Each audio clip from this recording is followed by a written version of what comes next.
सब कहते हैं सुकुमार हमार मैया सुन रे। कितने लोग शेरों वाली मैया को बुलाना चाहेंगे दरबार में? एक बार दोनों हाथ खोलिएगा और मेरी मेरी तालियों के साथ सभी को बुलाएंगे। कैसे?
दोनों हाथ खोल दीजिए शेरों वाली मैया का नाम।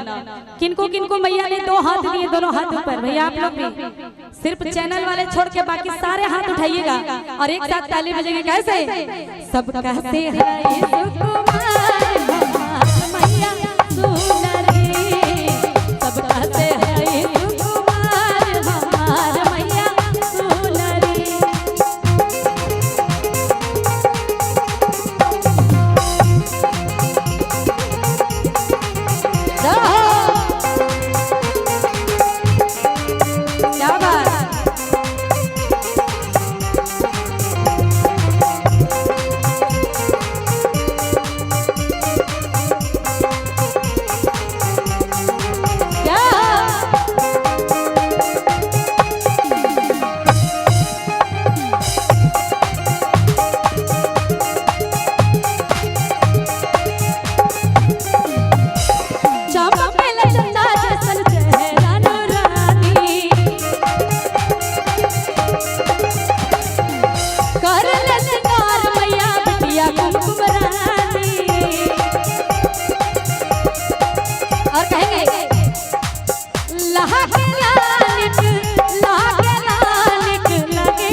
ताली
शेरों वाली मैया की कसम दोनों हाथ उठाइएगा, सारे उठाइए और एक साथ तालियों के साथ सभी कोई सब कहते हैं सुकुमार हमार मैया सुंदरी, सब कहते हैं सुकुमार हमार मैया सुंदरी।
क्या बात है, एक बार दोनों हाथ उठाइएगा और एक बार हमारे म्यूजिशियन के लिए जोरदार की ताली बजाइएगा, एक बार साउंड वाले भैया के लिए